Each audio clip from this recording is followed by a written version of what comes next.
Certains dons sont comme le feu. Ils peuvent vous réchauffer ou réduire en cendres tout ce que vous aimez. Que feriez-vous si vous pouviez voir les ombres de la mort que personne d'autre ne perçoit? Il était une fois, dans le village de Baté, la vie suivait le rythme paisible de la nature. Les coqs chantaient à l'aube, les fermiers travaillaient sous le soleil brûlant, et les enfants couraient pieds nus dans les chemins poussiéreux, leurs rires résonnant comme des clochettes. Le village respirait la tranquillité. Dans ce petit village vivait une jeune fille nommée Jeannette. Jeannette n'était pas le genre de fille à se démarquer. Silencieuse comme l'eau d'un étang, elle observait toujours les petits détails que les autres ne remarquaient pas. Le frémissement étrange d'une feuille dans le vent ou le soupir doux avant la pluie. Elle parlait peu mais écoutait beaucoup, ce qui la faisait passer pour timide. Cependant, ceux qui la connaissaient bien savaient qu'elle possédait un sourire capable de réchauffer les cœurs et qu'elle aidait toujours sans qu'on lui demande. Jeannette avait été élevée par sa grand-mère, Mama Ruth, depuis qu'elle était bébé. On ne savait que peu de choses sur les parents de Jeannette, et elle ne posait jamais de questions. Pour elle, Mama Ruth était toute la famille dont elle avait besoin. Elle était la guérisseuse du village, une femme aux mains fortes et au cœur encore plus fort, qui avait des remèdes pour tout. Jeannette passait ses journées à l'aider, trier des herbes, puiser de l'eau et mélanger des potions. La vie était simple, stable et sûre. Mais tout cela changea un jour fatidique. Cela arriva alors que Jeannette marchait sur le chemin étroit menant au ruisseau du village, portant un pot en terre cuite vide sur sa tête. Elle fredonnait doucement, soulevant de petits nuages de poussière avec ses pieds. Le soleil transperçait les arbres, jouant d'ombre et de lumière sur la terre. Tout semblait ordinaire, du moins le pensait-elle. Puis elle les vit. Sur le chemin poussiéreux, des empreintes brillaient légèrement, comme des lucioles dans l'obscurité. Elles scintillaient sur le sol, comme si la terre elle-même renfermait des secrets. Jeannette se figea, son cœur battant dans sa poitrine. Elle regarda autour d'elle, mais la forêt était vide. Qui a bien pu laisser ces traces? Se demanda-t-elle en fixant les marques lumineuses. À cet instant, un rire éclata derrière elle. Jeannette se retourna et vit son ami Yves courir vers elle. Yves était toujours joyeux, toujours prêt à faire des bêtises. Avec son filet de pêche sur l'épaule, il lui fit un signe, essoufflé. « Jeannette, tu regardes le sol comme si tu avais trouvé de l'or » plaisanta-t-il en lui offrant un large sourire. Jeannette baissa les yeux vers ses pieds et elle les vit à nouveau. Des empreintes lumineuses sous les pas d'Yves, plus éclatantes que celles qu'elle avait vues avant. Elle sentit son souffle se couper alors qu'elle comptait les traces. 1, 2, 7. 7 empreintes lumineuses traçaient une ligne derrière lui, comme une lumière invisible. « Qu'est-ce qui ne va pas ?» demanda Yves, fronçant les sourcils devant l'air sérieux de Jeannette.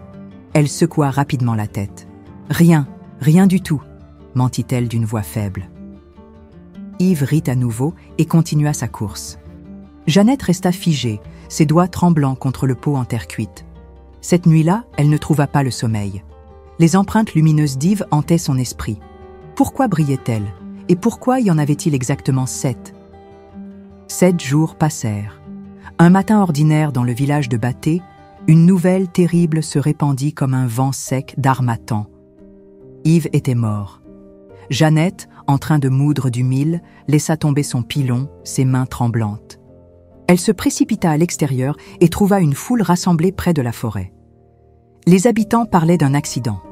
Une branche d'arbre s'était brisée et l'avait écrasée sur le cou. Jeannette sentit le sol se dérober sous ses pieds. Elle se souvenait des empreintes lumineuses.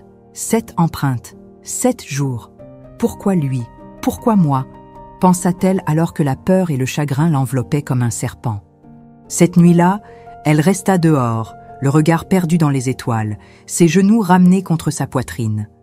Elle faisait des prières qu'elle ne connaissait même pas, demandant des réponses à ce qu'elle voyait. 2 mois passèrent et le village pleurait toujours la perte d'Yves. Jeannette essaya d'oublier ses empreintes lumineuses, mais son cœur ne pouvait ignorer l'évidence. Puis cela recommença. Cette fois, c'était sa meilleure amie, Méfia. Jeannette et Méfia lavaient des racines de manioc près du ruisseau, discutant et riant. Alors qu'elle rentrait chez elle, Jeannette vit les empreintes brillantes sous les pieds de Méfia. Elle les compta. 1, 2. 2 empreintes seulement. Jeannette sentit son estomac se nouer. Sa voix trembla lorsqu'elle implora Méphia « Ne va pas à la ferme demain, reste à la maison, promets-moi. » Bien que perplexe, Méphia finit par accepter. Ce don, ou cette malédiction, allait changer la vie de Jeannette et le destin du village. Chaque empreinte lumineuse qu'elle verrait dorénavant porterait la marque du temps qu'il restait à quelqu'un à vivre. Mais que faire de ce fardeau? Ignorer, intervenir ou accepter les limites de ce qu'elle pouvait changer. Mais 2 jours plus tard, Jeannette entendit un cri provenant du centre du village. Son sang se glaça. Elle courut en direction du bruit, ses pieds frappant la terre sèche. Lorsqu'elle arriva, une foule s'était déjà rassemblée près de la place du marché, leurs visages marqués par l'horreur. « C'est Méphia », disait quelqu'un. Le cœur de Jeannette s'arrêta. Elle se fraya un chemin à travers la foule, jusqu'à voir son amie Méphia étendue, immobile, sur le sol. Son panier de manioc renversé à côté d'elle, les roues lourdes d'un chariot de marchand couvertes de sang et de terre. « Elle n'aurait pas dû être ici, dit une voix. Pourquoi est-elle venue aujourd'hui ?» Jeannette s'effondra à genoux, le souffle coupé. « Je lui avais dit, je l'avais prévenue, » sanglota-t-elle. Cette nuit-là, Jeannette s'assit devant la hutte de sa grand-mère, fixant les étoiles indifférentes. Le poids de son don lui oppressait la poitrine comme une pierre.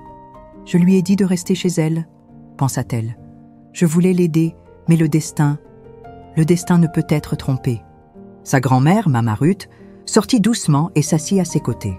« Jeannette, qu'est-ce qui te trouble, mon enfant ?» Jeannette hésita avant de répondre. « Nana, et si on pouvait voir quelque chose de terrible avant que cela n'arrive, devrait-on essayer de l'empêcher ?» Mama Ruth la regarda avec ses yeux sages et fatigués. « C'est un lourd fardeau, Jeannette, mais tu dois te demander, est-ce à toi de l'arrêter ou de l'accepter ?» Jeannette détourna le regard, les larmes aux yeux. Elle n'avait pas de réponse. Tout ce qu'elle savait, c'est que les empreintes lumineuses avaient de nouveau pris quelqu'un. Après la mort de Méphia, Jeannette ne trouva plus le sommeil. Chaque fois qu'elle fermait les yeux, elle voyait les empreintes brillantes de son amie, comme un avertissement qu'elle n'avait pas compris à temps. Bientôt, cela se reproduisit. Cette fois, c'était une vieille femme du nom de Mama Bénédicte. Jeannette, en rentrant de la rivière, vit Mama Bénédicte sur le chemin, portant du bois sur son dos. Sous ses pas lents, les empreintes brillantes apparurent, comptant les jours. 3 jours. Le soir même, Jeannette visita Mama Bénédicte dans sa hutte. Tremblante, elle lui dit « Mama, je vous en prie, ne partez pas dans la forêt demain, ni après-demain. »« Pourquoi, mon enfant ?» demanda Mama Bénédicte. Jeannette baissa les yeux. « Je ne sais pas comment l'expliquer. Promettez-moi simplement de rester chez vous. » Mama Bénédicte fronça les sourcils mais finit par accepter. 3 jours plus tard, un arbre sauvage s'écroula dans la forêt, écrasant le chemin que Mama Bénédicte empruntait habituellement. Le village entier fut bouleversé. Si Mama Bénédicte avait été là, elle en serait victime. Mama Bénédicte, bouleversée, parla à quelques personnes, et bientôt tout le village apprit ce que Jeannette avait dit. Les gens commencèrent à la consulter, certains par gratitude, d'autres par curiosité ou peur. Mais tout le monde ne voyait pas Jeannette d'un bon œil. Certains l'accusèrent de porter malheur. Lorsqu'un jeune homme, Richard, perdit son frère malgré les avertissements de Jeannette, il l'accusa. « À quoi bon prévenir si tu ne peux pas empêcher la mort ?» Les murmures se multiplièrent. Certains l'appelaient une bénédiction, d'autres une malédiction. Les anciens décidèrent alors de convoquer une réunion. Dans la place centrale, Jeannette se présenta seule devant les anciens du village. Baba Kana, le chef, prit la parole. « Nous avons entendu des histoires sur toi. Ces empreintes que tu vois, est-ce vrai ?» Jeannette acquiesça timidement. « Et que fais-tu lorsque tu les vois ?» demanda un autre ancien. « Parfois, je préviens, et ils survivent. Mais d'autres fois, elle baissa les yeux, incapable de finir. Une ancienne frappa sa canne sur le sol. Cet enfant interfère avec les voies des dieux. Si le temps de quelqu'un est venu, ce n'est pas à nous de le changer. » La foule était divisée entre admiration et crainte. Jeannette, elle, se tenait là, le cœur lourd, sans savoir si elle devait se taire ou continuer à avertir ceux qu'elle pouvait. Une vérité, cependant, s'imposait. le destin ne pouvait être évité. « Elle a sauvé Mama Bénédicte !» cria une voix dans la foule. « Mais elle n'a pas pu sauver Méphia !» rétorqua quelqu'un d'autre. Un débat houleux éclata parmi les villageois. Certains défendaient Jeannette, tandis que d'autres la tenaient pour responsable de leur peur. Baba Kana leva la main pour imposer le silence. « Assez !» dit-il fermement. Il se tourna vers Jeannette. « Enfant, tu as semé un grand trouble dans ce village. Nous déciderons de la manière de gérer cette situation. Pour l'instant, rentre chez toi et reste-y. N'évoque plus ces empreintes. » Jeannette hocha la tête, retenant ses larmes, et s'éloigna précipitamment de la place. Derrière elle, le village restait tendu. Quelques jours après la réunion du conseil, des événements étranges commencèrent à se produire à Baté. Les pluies, habituellement régulières à cette période de l'année, cessèrent brusquement. Jour après jour, le soleil implacable brûlait les champs. Le maïs flétrissait, les ignames se ratatinaient et même les racines de manioc noircissaient sous la terre. « Pourquoi cela nous arrive-t-il » pleuraient les cultivateurs, impuissants face à leur récolte mourante. Les animaux aussi tombèrent malades. Les chèvres restaient inertes dans leurs enclos, leurs côtes saillant sous leur peau. Les poules cessèrent de pondre. « Depuis que Jeannette a commencé à parler de mort, plus rien ne va », disait quelqu'un au marché. Bientôt, les villageois eux-mêmes tombèrent malades. Une fièvre intense s'abattit sur eux, insensibles même à la fraîcheur des brises nocturnes. Les enfants pleuraient dans les bras de leur mère et les hommes grelottaient de faiblesse sur leurs nattes. La guérisseuse du village essaya des herbes et des prières, mais rien ne fonctionnait. « Cette maladie n'est pas naturelle », avertit-elle d'un ton grave. Quelque chose a perturbé l'équilibre. La peur envahit le village. Les voisins se retournaient, les uns contre les autres, s'accusant mutuellement. « Tu as attiré cela sur nous !» cria un homme à son voisin. « Non, c'est elle !» Un autre désigna Jeannette. Jeannette pouvait entendre leur voix depuis la maison de sa grand-mère. Elle se couvrit les oreilles pour tenter d'étouffer les accusations. « C'est ma faute, tout est ma faute !» se disait-elle. Un soir, une pierre fut lancée sur le toit de leur maison. Un matin, elle trouva un symbole de malchance dessiné sur leur porte. Les anciens, désespérés, se tournèrent vers le prêtre du village. Celui-ci s'enfonça dans la forêt sacrée pour consulter l'oracle. Quand il revint, son visage était livide. « L'oracle a parlé », annonça-t-il au conseil. « Le don de Jeannette perturbe l'ordre naturel des destins. Les dieux sont en colère. »« Que devons-nous faire ?» demanda Baba Kana. « L'enfant doit cesser », répondit le prêtre. « Elle ne doit plus parler des empreintes, sinon l'équilibre se brisera davantage et la mort viendra pour nous tous. » Les villageois écoutèrent, leur visage mêlant peur et espoir. Jeannette resta silencieuse, tandis que sa grand-mère lui rapportait les paroles du prêtre. « Tu dois arrêter, enfant !» dit doucement Mama Ruth. « Mais si je vois encore des empreintes, comment puis-je rester silencieuse ?»« Parce que ce n'est pas ton fardeau à porter, » répondit sa grand-mère avec fermeté, mais tendresse. Cette nuit-là, Jeannette fit un rêve étrange. Elle se trouvait dans un vaste champ, l'herbe brillant d'un argent lumineux sous ses pieds. Soudain, une femme vêtue de blanc apparut. Son visage était caché, mais sa voix résonnait tout autour d'elle. « Tu portes un don, Jeannette, » dit la femme, « mais ce n'est pas à toi de l'utiliser comme une arme. »« Je ne comprends pas, » disait Jeannette, « je voulais seulement aider. »« Chaque empreinte que tu dévoiles perturbe l'équilibre entre la vie et la mort, » expliqua la femme. « Tu dois apprendre, enfant. Tu n'as pas le pouvoir de contrôler le destin. » Jeannette se réveilla en sursaut, le cœur battant. Le lendemain, Jeannette aperçut des empreintes lumineuses sous les pieds de Mama Ruth. Sa grand-mère se déplaçait lentement, portant une marmite de soupe. Le cœur de Jeannette se serra. 3 pas. 3 jours. Son instinct lui criait de parler, de sauver. Mais les paroles de la femme résonnaient dans sa tête. « Tu n'as pas le pouvoir de contrôler le destin. » Jeannette s'accrocha à ses genoux, les larmes aux yeux. Elle observa sa grand-mère, les empreintes lumineuses clignotant sous ses pas, mais elle resta silencieuse. Jeannette passa les 3 jours suivants dans une tourmente intérieure. Chaque fois qu'elle regardait Mama Ruth, les empreintes brillantes la hantaient. Elle tenta de se concentrer sur ses tâches quotidiennes. Aller chercher de l'eau, balayer la cour, mais son esprit était ailleurs. Sa grand-mère le remarqua. « Tu es silencieuse, mon enfant, » dit-elle un soir, en déposant sa cruche de vin de palme. « Y a-t-il quelque chose qui te tracasse ?»« Jeannette secoua la tête précipitamment, évitant son regard. Le 3e jour arriva comme un voleur dans la nuit. Au coucher du soleil, Mama Ruth s'assit sur son tapis, fredonnant une vieille chanson. « Va me chercher de l'eau » dit-elle d'une voix calme, comme toujours. Jeannette se leva, mais avant qu'elle ne puisse faire un pas, Mama Ruth s'affaissa soudainement. La cruche qu'elle tenait tomba au sol. « Grand-mère » cria Jeannette, se précipitant à ses côtés.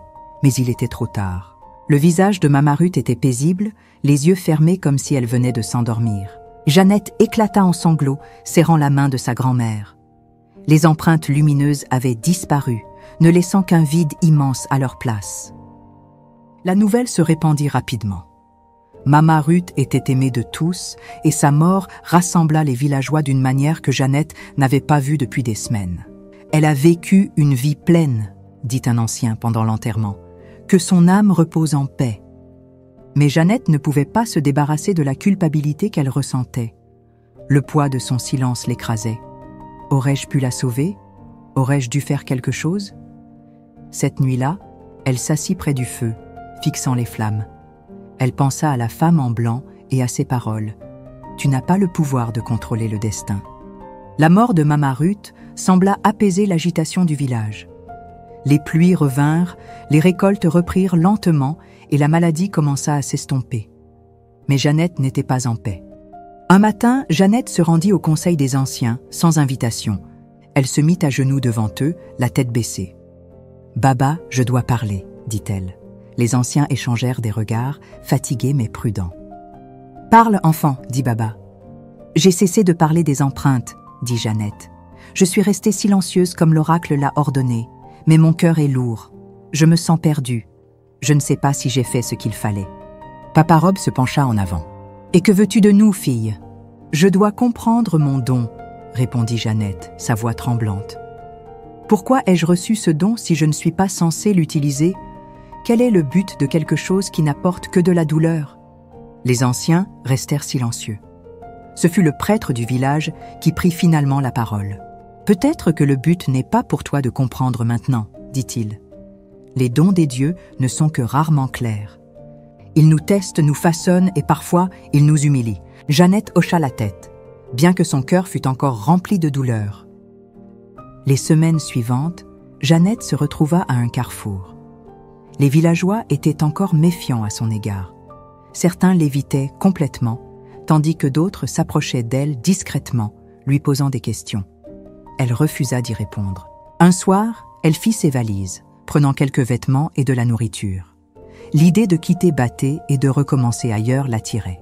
Alors qu'elle se tenait à l'orée du village, la femme en blanc réapparut dans son esprit, sa voix n'étant qu'un murmure cette fois. « Ton rôle est ici, Jeannette.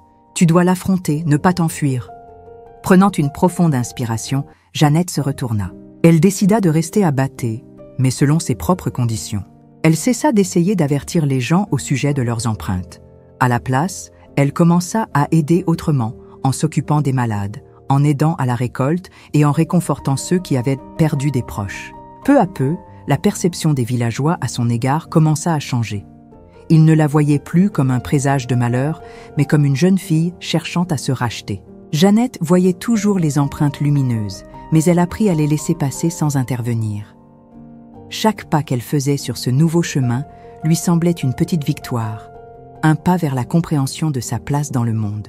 Des mois plus tard, Jeannette se retrouva face à son plus grand test. Un matin, elle aperçut des empreintes lumineuses sous les pieds d'un petit garçon, César, âgé de seulement 5 ans, avec un rire qui illuminait la place du village. Le cœur de Jeannette se brisa en voyant cela. Elle serra les poings avec détermination. « Non, se dit-elle, tu as appris ta leçon, tu ne peux pas intervenir. » Mais au fil des jours, sa résolution s'effondra. Elle ne supportait pas l'idée que le rire innocent de César soit étouffé.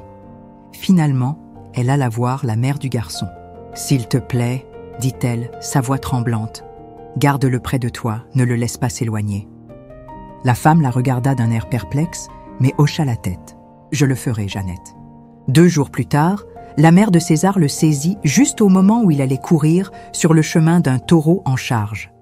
L'enfant fut sauvé, mais Jeannette sentit un frisson la parcourir. Cette nuit-là, Jeannette s'endormit dans un sommeil agité, hantée par le rire de César et l'empreinte lumineuse qu'elle avait vue sous ses pieds. Dans son rêve, la femme en blanc réapparut, mais cette fois son visage était ombragé et sa présence plus froide. « Tu as interféré, Jeannette, » dit l'esprit, sa voix lourde de déception. Jeannette tomba à genoux. « C'était juste un enfant, je devais essayer de le sauver. » Le regard de l'esprit se fit pénétrant. « Et de quoi l'as-tu sauvé ?» Jeannette se figea, son souffle se coupant dans sa gorge. « Je l'ai sauvé du taureau, il aurait été écrasé. » L'esprit secoua lentement la tête. « Tu ne comprends pas ? La mort de César était écrite, tu l'as retardée, mais le destin ne peut être nié. L'équilibre a été perturbé. » Soudain, l'esprit tendit la main et Jeannette vit des visions défiler devant ses yeux. Elle vit César, maintenant plus âgé, peut-être dans la trentaine, debout au milieu d'un champ de corps morts, les mains trempées de sang.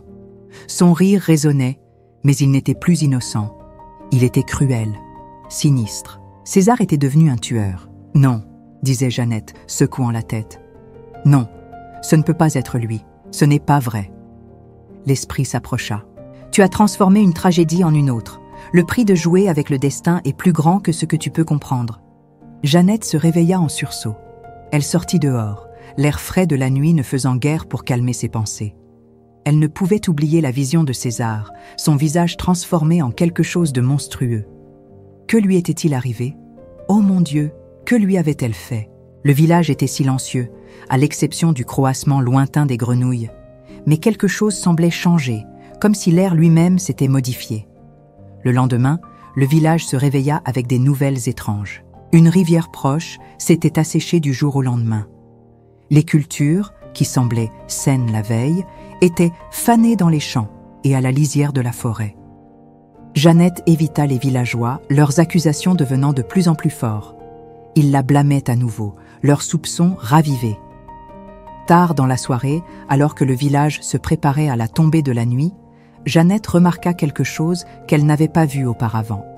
De faibles empreintes lumineuses, mais celles-ci étaient différentes, plus grandes, plus lourdes.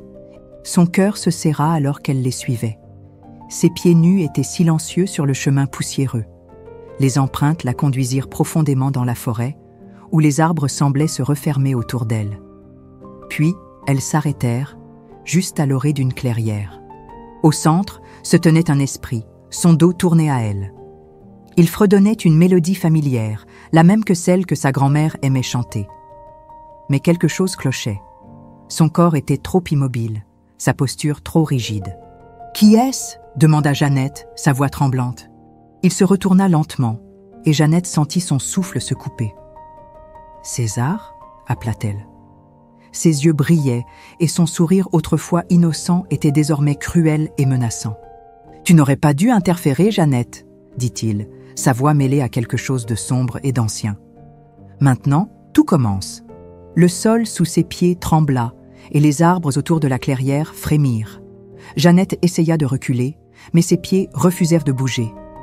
Puis la forêt devint totalement silencieuse. Le lendemain matin, les villageois découvrirent que la hutte de Jeannette était vide. Personne ne l'avait vue depuis la veille au soir. À la lisière de la forêt, ils trouvèrent une seule série d'empreintes lumineuses rouge sang, menant plus profondément parmi les arbres. Mais aucun d'entre eux n'osa les suivre. Les nuits suivantes, ceux qui vivaient près de la forêt affirmèrent entendre la voix de Jeannette appeler leur nom dans le vent. Et ainsi, l'histoire de Jeannette et de son don coûteux s'efface dans les murmures de la forêt. Qu'est-il vraiment arrivé à Jeannette ? Son don était-il destiné à sauver des vies, ou était-ce une malédiction conçue pour enseigner une leçon sur le poids de l'ingérence dans le destin ? Et vous, si vous étiez à la place de Jeannette, que feriez-vous si vous voyiez ces empreintes lumineuses ? Si tu as suivi toute l'histoire, n'oublie pas de t'abonner, de laisser un j'aime et de commenter. À la prochaine pour une nouvelle histoire.